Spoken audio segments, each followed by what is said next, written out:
നമ്മുടെ ഇവിടെ ഒരു കുഞ്ഞി മസിലുണ്ട്, അതിൻ്റെ പേരെന്താണെന്നറിയോ?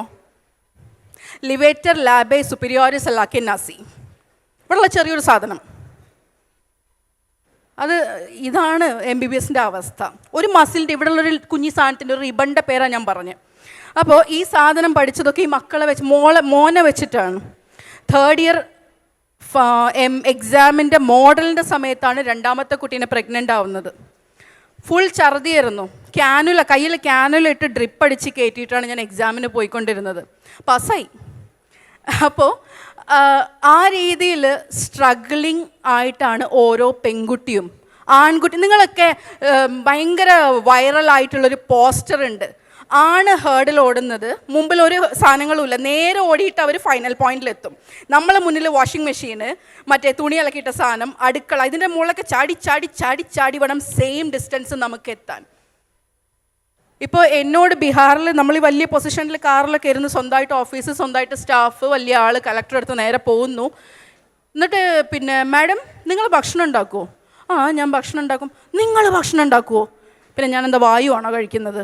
അപ്പോൾ അവർക്കത് ഉൾക്കൊള്ളാൻ പറ്റുന്നില്ല. അപ്പം നമ്മളെന്ന് പറഞ്ഞു കഴിഞ്ഞാൽ females are multitaskers and conservative background. എല്ലായിടത്തും പാട്രിയാർക്കി ഉണ്ട്, എല്ലായിടത്തും പെൺകുട്ടികൾക്ക് ബുദ്ധിമുട്ടുകൾ കൂടുതലാണ് എന്ന് വെച്ച് പെൺകുട്ടികൾക്ക് നേടാൻ പറ്റാത്ത ഒരു ഉയരം എവിടെ എക്സിസ്റ്റ് ചെയ്യുന്നില്ല. ഉണ്ടായിരുന്നെങ്കിൽ ഈ 16-ാം വയസ്സിൽ എന്നെ കെട്ടിക്കാൻ നോക്കിയ അമ്മായിമാരുടെ വർത്തമാനം കേട്ടിട്ട് ഞാനിന്ന് ബീഹാറിൽ അവിടെ ഈ പൊസിഷനിൽ എത്തില്ലായിരുന്നു. അങ്ങനൊരു സംഗതി, പെൺകുട്ടികൾക്ക് പറ്റാത്തൊരു സാധനം ലോകത്ത് എക്സിസ്റ്റ് ചെയ്യുന്നില്ല. അപ്പോൾ ഞാൻ തിരിച്ചു വരാം. അപ്പോൾ ഈ ഒരു പൊസിഷനിൽ ഞാൻ MBBS പഠിച്ച് കഴിഞ്ഞ് മോള് വന്നു. മോളെ വെച്ച് ഞാൻ ഫൈനൽ ഇയർ, ഏറ്റവും ടഫസ്റ്റ് ഇയർ, ഫൈനൽ ഇയർ പാസ്സായി.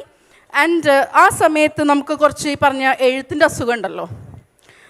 എൻ്റെ പോയിൻ്റ്, ഞാൻ വരുന്ന പോയിൻ്റ് എന്ന് പറയുന്നത്, നിങ്ങൾക്ക് ഇന്ന് തോന്നും എനിക്ക് ഡോക്ടർ ആവണം, നിങ്ങൾക്കൊരു ഇൻട്രസ്റ്റ് ഉണ്ട്, നിങ്ങൾക്ക് എഴുതണം, നിങ്ങൾക്ക് സംസാരിക്കണം, നിങ്ങൾക്ക് വരയ്ക്കണം, നിങ്ങൾക്ക് ഡാൻസ് ചെയ്യാൻ ഇഷ്ടമാണ്, എല്ലാം പോസിബിളാണ്. സ്വന്തം പാഷൻ എടുത്ത് കാട്ടിലേക്ക് ഇട്ടിട്ട് ഒരു സാധനം കഷ്ടപ്പെട്ട് ഇഷ്ടപ്പെടേണ്ട ആവശ്യം ഇല്ല. പ്രത്യേകിച്ച് ഇന്നത്തെ കാലത്ത് ഒരുപാട് വഴികളുണ്ട്. ഞാൻ 3rd ഇയർ MBBS ആയപ്പോൾ തൊട്ട് ബ്ലോഗ് എഴുതാൻ തുടങ്ങിയത്, മെഡിക്കൽ ബ്ലോഗ്. അത് കഴിഞ്ഞ് ഈ പറഞ്ഞ പോലെ വാക്സിൻ വിരുദ്ധതയും അതുപോലെ പ്രകൃതി ചികിത്സ എന്നൊക്കെ പറഞ്ഞ് ഒരുപാട് അന്ധവിശ്വാസങ്ങളും എല്ലാം വന്നു തുടങ്ങിയപ്പോൾ വളരെ ശക്തമായിട്ട് എഴുതാൻ തുടങ്ങി. ആ എഴുത്തും കഴിഞ്ഞ് പിന്നെ ജോലി, എനിക്ക് ആദ്യം ഒരു സർജൻ ആവണമെന്ന് ആഗ്രഹം ഉണ്ടായിരുന്നു. പിന്നെ ഞാനത് വിട്ടു. പിന്നെ ആളുകളോട് വാർഡ് ചെന്ന് സംസാരിക്കുമ്പോൾ എനിക്ക് മനസ്സിലായി തുടങ്ങി, എനിക്ക് ആൾക്കാരോട് സംസാരിക്കുന്നതിൽ ഞാനൊരു എക്സ്പേർട്ടാണ്. ഏത് കൊനിഷ്ഠ പേഷ്യൻ്റ് ആണെങ്കിലും ഞാൻ ചെന്ന് അവരുടെ ഹിസ്റ്ററി തരും. കാരണം എനിക്ക് സംസാരിക്കാൻ അറിയാം, അതെൻ്റെ സ്കില്ലാണ് എന്നുള്ളത് ഞാൻ തന്നെ ഐഡൻറ്റിഫൈ ചെയ്യുന്നത് വാർഡ് പോകുമ്പോഴാണ്. എനിക്ക് അറിഞ്ഞുകൂടായിരുന്നു. എനിക്ക് മനുഷ്യന്മാരോട് നന്നായിട്ട് സംസാരിക്കാൻ അറിയാമെന്ന് എനിക്കറിയില്ലായിരുന്നു. അത് ഞാൻ അറിഞ്ഞത് കുറേ വാർഡിൽ കയറി ഇറങ്ങിയപ്പോഴാണ്. നിങ്ങളും ഇന്ന് ഐഡൻറ്റിഫൈ ചെയ്യുന്ന സാധനം ആയിക്കൊള്ളണം എന്നില്ല നിങ്ങളുടെ എക്സാക്ട് സ്കിൽ, അത് വഴിയിൽ കിടക്കുന്നുണ്ടാവും. അപ്പോൾ എന്തെങ്കിലും ഓപ്ഷൻ കാണുമ്പോഴേക്കും അതിലേക്കെടുത്ത് ചാടരുത്. നന്നായിട്ട് കൺസിഡർ ചെയ്യുക, എന്നെക്കൊണ്ട് ഇത് പറ്റുമോ, ഞാനിതിന് ഓക്കെ ആണോ എന്ന് ചിന്തിച്ച് നിങ്ങൾ പല ഓപ്ഷൻസ് ആലോചിച്ച് മുന്നോട്ട് പോകണം. ആൻഡ് അത് കഴിഞ്ഞ് ഞാൻ MBBS കഴിഞ്ഞ് ഇറങ്ങിയപ്പോൾ നമ്മൾ ഫുൾ എഴുത്ത്, ഫുൾ ഫ്ലഡ്ജ്. ഇപ്പോൾ FBയിൽ എനിക്ക് തോന്നുന്നു എൻ്റെ പേജിന് 1 lakh+ ഫോളോവേഴ്സ് എങ്ങാണ്ടുണ്ട്. അപ്പോൾ ഇൻസ്റ്റയിൽ അത് ചെറിയൊരു നമ്പറാണ്, പക്ഷേ FBയിൽ ആ കാലത്ത് 1 lakh ഭയങ്കര വലുതായിരുന്നു. അപ്പോൾ അങ്ങനെ എഴുതി നമ്മൾ പുസ്തകമൊക്കെ ഇറക്കി, DC ബുക്സ് ഒരു ബുക്ക് ഇറക്കി. അത് കഴിഞ്ഞ് അത് സക്സസ് ആയിരുന്നു. മഞ്ചേരി മെഡിക്കൽ കോളേജിൽ കയറി ഒരുപാട് കുട്ടികളെ ചെറിയ രീതിയിലെങ്കിലും പഠിപ്പിക്കാൻ സാധിച്ചു, ഒരുപാട് കുട്ടികളായിട്ട് ഇൻട്രാക്ട് ചെയ്തു. അപ്പോൾ എനിക്ക് തോന്നി പബ്ലിക് ഹെൽത്താണ് എൻ്റെ വഴി, പൊതുജനാരോഗ്യമാണ് എൻ്റെ വഴി. ആളുകളോട് സംസാരിക്കുക, എനിക്കറിയാവുന്ന കാര്യങ്ങൾ പറഞ്ഞു മനസ്സിലാക്കുക, അതാണ് എൻ്റെ വഴി എന്ന് എനിക്ക് തോന്നി തുടങ്ങി. അത് ഞാൻ ചെയ്തു. ആൻഡ് അവിടെ നിന്നാണ് നമ്മൾ WHO എത്തുന്നത്. കോവിഡ് സമയത്ത് 3 ജില്ലയുടെ ചാർജ് ഉണ്ടായിരുന്നു കേരളത്തിൽ, കണ്ണൂർ, കാസർഗോഡ്, വയനാട്.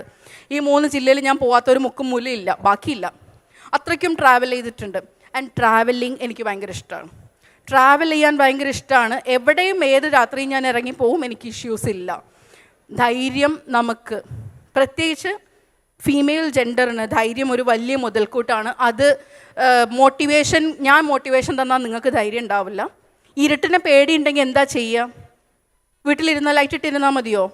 ഈ ഇരുട്ടത്തേക്ക് ഇറങ്ങുമ്പോൾ മനസ്സിലാകും ഇതാണോ ഇരുട്ട് എന്ന് ചോദിക്കുക. ഇത്രയുള്ളായിരുന്നു. നമ്മൾ വികാരലാൻഡ്, വണ്ടർലാൻഡിലൊക്കെ പോകുമ്പോൾ ഓരോ റൈഡ് കാണുമ്പോൾ പേടിയോ? കയറുമ്പോൾ കയറി ഇറങ്ങുമ്പോൾ മനസ്സിലാവും അയ്യ എത്രയേ ഉള്ളൂ എന്ന്. ഞാൻ 2 ദിവസം മുമ്പ് വണ്ടർലായിൽ പോയിരുന്നു. എന്നിട്ട് തലകുത്തനെ നിൽക്കുന്ന സാധനത്തിൽ കയറി. ഞാൻ വിചാരിച്ചു മയ്യത്തായി എന്ന്, പക്ഷേ രക്ഷപ്പെട്ടു. അതുകൊണ്ട് ഇപ്പോൾ സംസാരിക്കുന്നു. അപ്പോൾ ഇതൊക്കെ പേടിയുള്ള കാര്യങ്ങൾ അറ്റംപ്റ്റ് ചെയ്യുക എന്നുള്ളതാണ്. ഒന്നിനും ഒരു റെസ്ട്രിക്ഷനും ഇല്ല കേട്ടോ. നമ്മൾ അറ്റംപ്റ്റ് ചെയ്തുകൊണ്ടിരിക്കുക. നമ്മളുടെ പാഷൻ നമ്മൾ തന്നെ വഴിയെ പതുക്കെ കണ്ടെത്തും.